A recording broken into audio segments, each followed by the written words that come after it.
بسم اللہ الرحمن الرحیم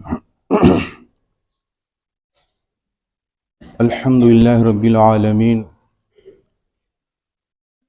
والصلاة والسلام علی سید الانبیاء والمرسلین سیدنا محمد وعلی آلہ واصحابہ اجمعین اما بعد فاعوذ باللہ من الشیطان الرجیم بسم اللہ الرحمن الرحیم یا ایہا الذین آمنوا قوا انفسکم واہلیکم نارا وقودها الناس والحجارہ صدق اللہ العلی العظیم۔ میرے محترم بزرگوں اور دینی بھائیوں، اللہ تبارک و تعالی اپنے کلام پاک میں ارشاد فرماتے ہیں کہ اے ایمان والو، تم لوگ اپنے کو اور اپنے گھر والوں کو اس آگ سے بچاؤ جس کا ایندھن، جس کا سوختہ انسان اور پتھر ہیں، علیہا ملائکۃ غلاظ شداد، اس آگ پر ایسے فرشتے مقرر اور مسلط کیے گئے ہیں جو انتہائی سخت دل ہیں اور بڑے طاقتور ہیں۔ علیہا ملائکۃ غلاظ شداد لا یعصون اللہ ما امرہم، اللہ تعالیٰ ان فرشتوں کو جس بات کا حکم دیتے ہیں بس وہ وہی کرتے ہیں۔ وَيَفْعَلُونَ مَا يُؤْمَرُونَ، اسی بات کو تاکیداً کہی جا رہی ہے کہ وہ لوگ وہی کرتے ہیں جس کا ان کو حکم ملتا ہے۔ یہ آیت کریمہ بارہا آپ حضرات کے کانوں میں پڑی ہے۔ قرآن کریم کی تلاوت کرتے ہیں 28ویں پارے میں، یہ آیت آپ کی آنکھوں سے گزرتی ہے۔ اس آیت میں اللہ تعالیٰ نے ہم سب پر ایک فریضہ عائد کیا ہے، ہم سب کو ایک کام دیا ہے، اور یہ کام ایسا ہے، یہ فریضہ ایسا ہے، اگر اس میں کوتاہی ہوتی ہے، اگر ہم سے اور آپ سے اس میں غفلت ہوتی ہے تو اللہ تعالیٰ کے نزدیک سوال بھی ہوگا، اللہ تعالیٰ پوچھے گا قیامت کے دن۔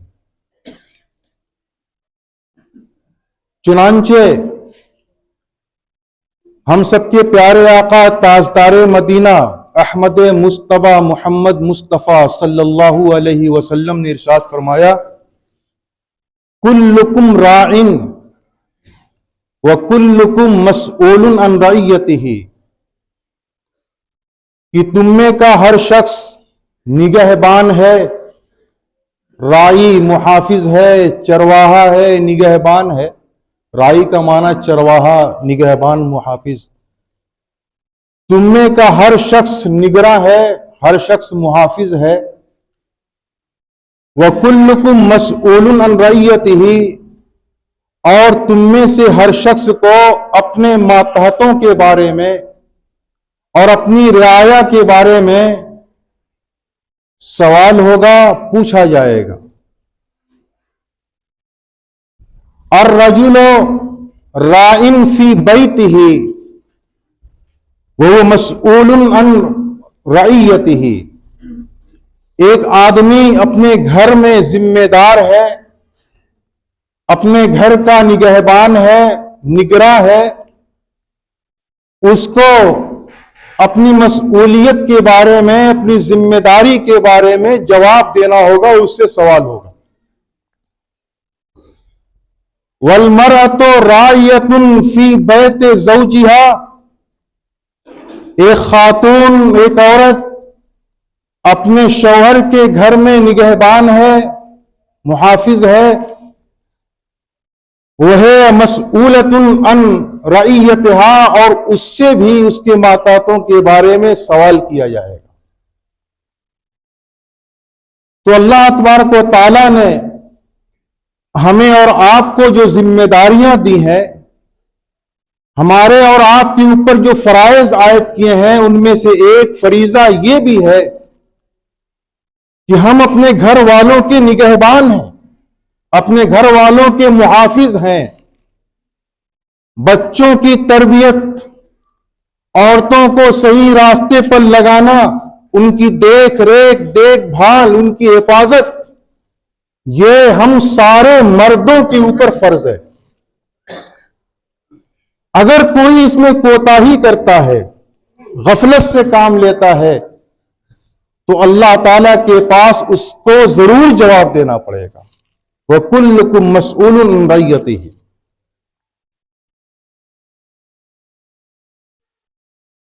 حدیث شریف میں ہے، ہم سب کے پیارے آقا تاجدار مدینہ صلی اللہ علیہ وسلم نے ارشاد فرمایا کہ ما من رجل یسترعیہ اللہ رعیۃ یموت ویوم یموت وہو غاش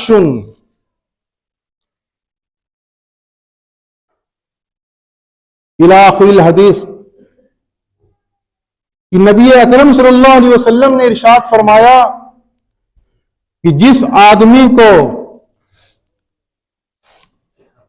کسی کا نگراں، کسی کا نگہبان، محافظ مقرر کیا جاتا ہے اور اس کا انتقال ہوتا ہے، جس دن انتقال ہوتا ہے وہ اس دن خیانت کر رہا ہوتا ہے، تو اللہ تعالیٰ ایسے شخص کو جنت میں داخل نہیں فرمائے گا، اس پر جنت کو حرام کر دے گا۔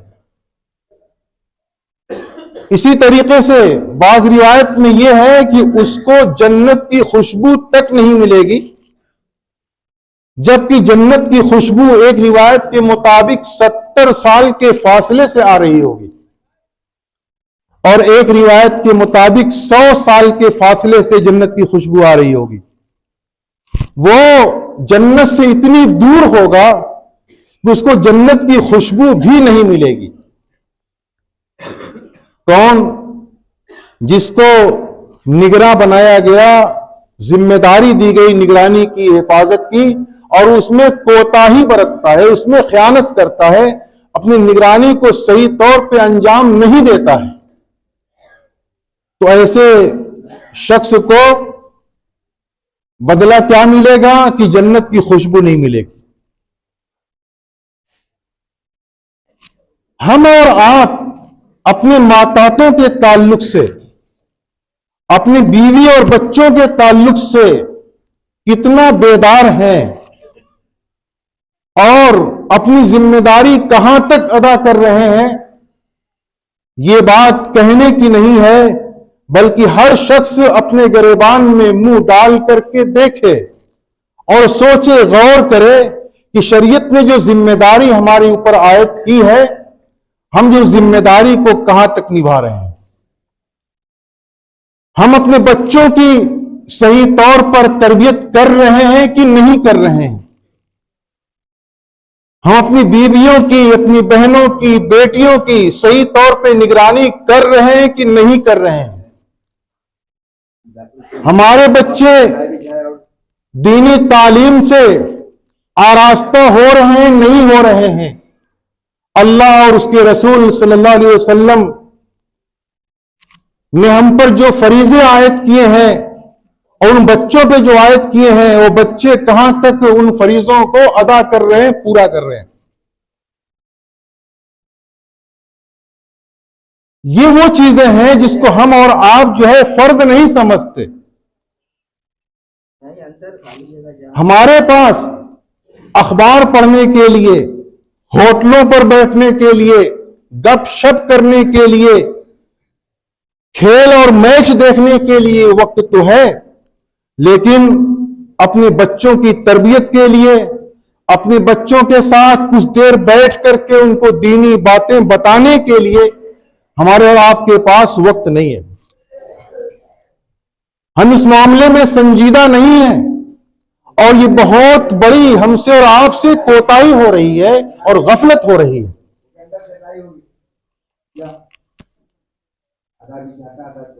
ہمیں اور آپ کو اس کے اوپر دھیان دینا ہوگا۔ ہمارے جو اکابر ہیں، اسلاف ہیں، وہ اپنے بچوں کے تئیں کتنے بیدار رہتے تھے، کتنے مستعد رہتے تھے، کتابوں کو پڑھنے سے اندازہ ہوتا ہے۔ حتیٰ کہ انبیاء کرام رضی اللہ عنہم اجمعین، ان کو اپنی اولاد کی کتنی فکر ہوتی تھی کہ مرتے وقت بھی اگر فکر ہے ان کو تو اس بات کی فکر ہے کہ میرے بچوں کا کیا ہوگا، دین کا کیا ہوگا، ان کی آخرت کا کیا ہوگا، یہ جو ہے ان کو فکر رہا کرتی تھی۔ قرآن کریم میں نقشہ کھینچا ہے پیغمبر کا کہ حضرت یعقوب علیہ السلام کہ جب انتقال کا وقت قریب آیا تو قرآن کریم میں موجود ہے، انہوں نے اپنے بیٹوں کو جمع کیا، بیٹوں کو بلایا، اور بلانے کے بعد پوچھا کہ میرے بیٹوں بتاؤ کہ میرے بعد تم لوگ کس کی پرستش کرو گے، میرے بعد تم لوگ کس کی پوجا کرو گے، میرے بعد کس کی عبادت کرو گے؟ تو ان لڑکوں نے کہا کہ ابو ہم آپ کے معبود کی اور حضرت ابراہیم علیہ السلام جو ہمارے جد امجد ہیں، حضرت اسحاق علیہ السلام جو ہمارے دادا ہیں، حضرت اسماعیل علیہ السلام، ہم جو ہے ان کے معبود کی پوجا کریں گے اور پرستش کریں گے، عبادت کریں گے، جو کہ ایک معبود ہے، الہ واحد۔ ام کنتم شہداء اذ حضر یعقوب الموت، اس آیت کے اندر اس کو بیان کیا گیا۔ اپنے بچوں کے لیے کتنے فکر مند رہتے تھے کہ دنیا سے جا رہے ہیں تو ان کو فکر ہے بچوں کے دین کی، بچوں کے عقیدے کی اور بچوں کے اعمال کی۔ ہم اور آپ اپنے بچوں کے تئیں، اپنے گھر کی عورتوں کے تئیں کتنے بیدار ہیں، کتنے مستعد ہیں؟ ہر شخص جو ہے اپنے گریبان میں منہ ڈال کر کے دیکھے۔ یہ اولاد اللہ تعالی کی طرف سے نعمت ہے اور بہت بڑی نعمت ہے۔ اللہ تعالیٰ نے اس کے ذریعے سے احسان جتلایا ہے کہ لہو ملک السماوات والارض، کہ اللہ ہی تعالیٰ کے لیے ہے آسمان و زمین کی سلطنت اور بادشاہت۔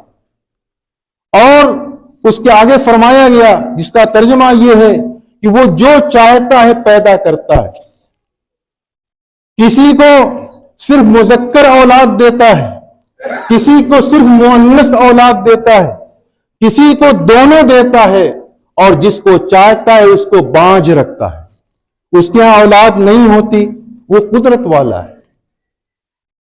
تو یہ اولاد ہمیں اور آپ کو اللہ تعالیٰ کی طرف سے بطور نعمت کی ملی ہوئی ہے۔ اگر ہم نے اس امانت کو صحیح طور پہ ادا نہیں کیا، اس نعمت کی قدردانی نہیں کی، تو اللہ تعالیٰ کے ہاں اس کی پوچھ ہوگی۔ انبیاء کرام کو اس بات کی فکر ہوتی تھی اور اولاد نہیں ہے تو اللہ تعالیٰ سے صالح اولاد مانگا کرتے تھے۔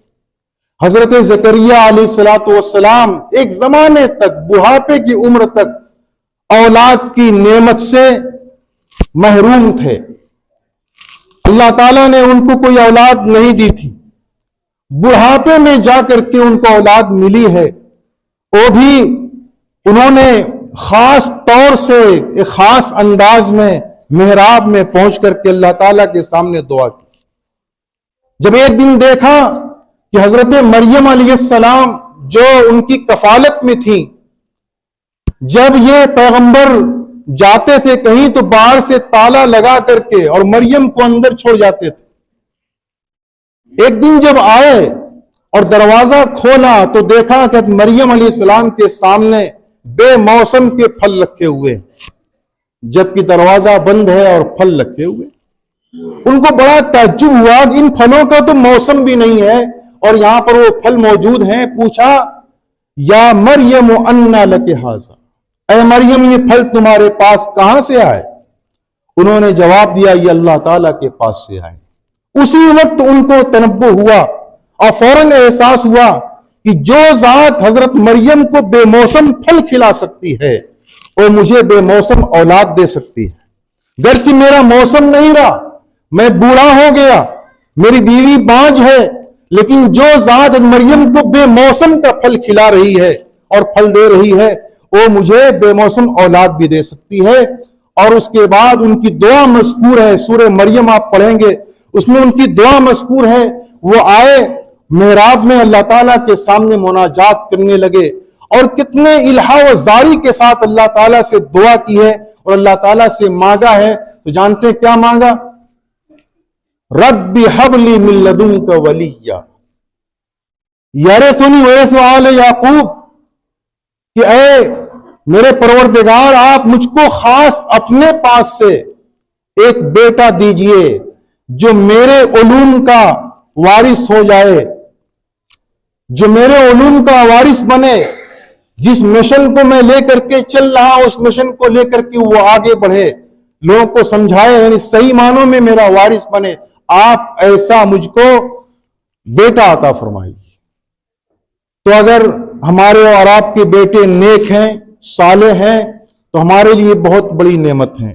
ورنہ یہی اولاد ہمارے لیے خسارہ کی باعث بنے گی، یہی ہماری عورتیں ہمارے لیے عذاب کا باعث بنیں گی. ان کی صحیح طور پہ دیکھ ریکھ نہیں ہوئی، تربیت نہیں ہوئی، کوتاہی ہوئی تو یہ ہمارے لیے خسارے کا باعث بنیں گی.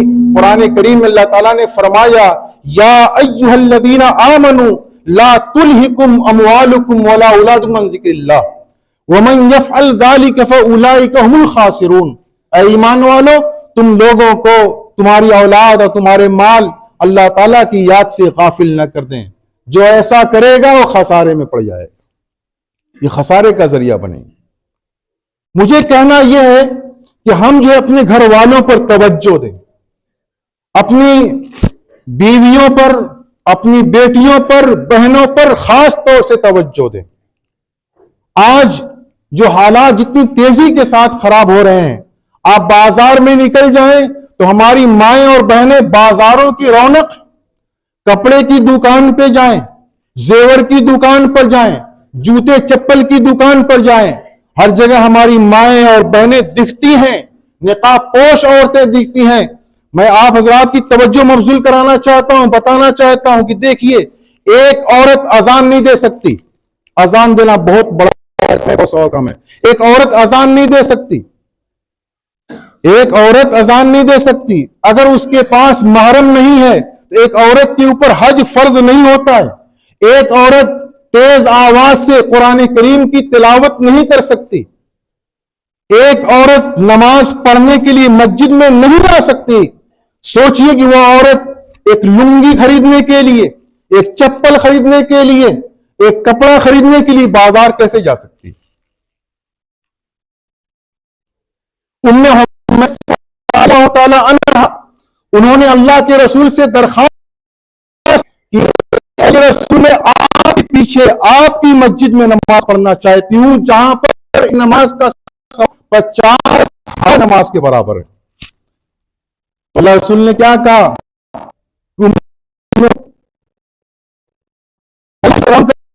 تمہارا اپنی گھر کی کوٹھری میں نماز پڑھنا ہے اپنی صحن میں نماز پڑھنے سے، اور اپنے گھر کے صحن میں نماز پڑھنا بہتر ہے اپنے محلے کی مسجد میں نماز پڑھنے سے، اور اپنے محلے کی مسجد میں نماز پڑھ لینا بہتر ہے میری اس مسجد میں آ کر کے نماز پڑھنے سے. بتانا یہ چاہتا ہوں کہ ایک عورت کے لیے جتنا پردہ بڑھتا ہے، جتنا پردہ بڑھتا ہے اس کی نماز کا ثواب اتنی بڑھتا چلا جاتا ہے، اتنی بڑھتا چلا جاتا ہے.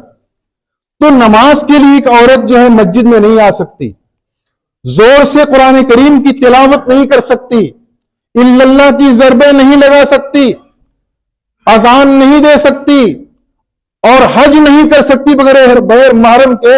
تو وہ عورت جو ہے تنے تنہا یا ایک دو عورتوں کے ساتھ بازار میں جا کر کے غیروں سے بات کر کے سامان کیسے خرید سکتی ہے؟ کبھی توجہ دیا آپ حضرات نے؟ ایک المرأۃ عورت، مرأت یعنی عورت ہے، چھپانے کی چیز ہے۔ یہ عورت جب گھر میں سے باہر نکلتی ہے، استشرف الشیطان، شیطان اس کو یوں دیکھتا ہے، شیطان اس کو یوں دیکھتا ہے، اور یوں دیکھنے کا مطلب یہ ہے کہ دیکھنے والوں کے دلوں میں اور اس کے دلوں میں طرح طرح کے برائی کے وسوسے ڈالتا ہے۔ ایک حدیث میں فرمایا گیا اللہ تعالیٰ دیکھنے والے پر، جس کو دیکھا جائے، دونوں پر لعنت فرماتے ہیں، دونوں پر لعنت ہوتی۔ اس لیے بلا ضرورت شدیدہ کے ہماری مائیں اور بہنیں گھر میں سے باہر نہ نکلے تو اسی میں عافیت ہے۔ ہماری ماں بہنیں جیسی کروڑوں مائیں اور بہنیں قربان ہو سکتی ہیں اللہ کے رسول کی بیویوں پر، اور خیر القرون کا زمانہ، اس زمانے میں اللہ نے حکم دیا کہ اے نبی اپنی بیویوں سے کہہ دیجئے کہ وقرن فی بیوتکن، اپنے گھروں میں قرار سے رہیں، ولا تبرجن تبرج الجاہلیت الاولی، اور وہ ایک دم بے پردہ ہو کر کے نہ نکلیں، ان کو منع کر دیا گیا۔ اب بتائیے یہ بات غور کرنے کی نہیں کرنے کی ہے؟ لیکن سیلاب امٹ پڑا ہے، میں نہیں سمجھ پاتا اور میں نہیں کچھ کہہ پاتا کہ کیا ہوگا اس کے بارے میں، لیکن یہ ہے کہ ہم کو اور سب کو اس بات پہ توجہ دینی ہوگی۔ اللہ تعالی ہم سب کو ان باتوں پر عمل کرنے کی توفیق عنایت فرمائے، سوچنے اور سمجھنے کی توفیق عنایت فرمائے، اور اس سیلاب کو روکنے کی ہم سب کے اندر قوت اور طاقت پیدا فرمائے۔ ہمارے البلاغ۔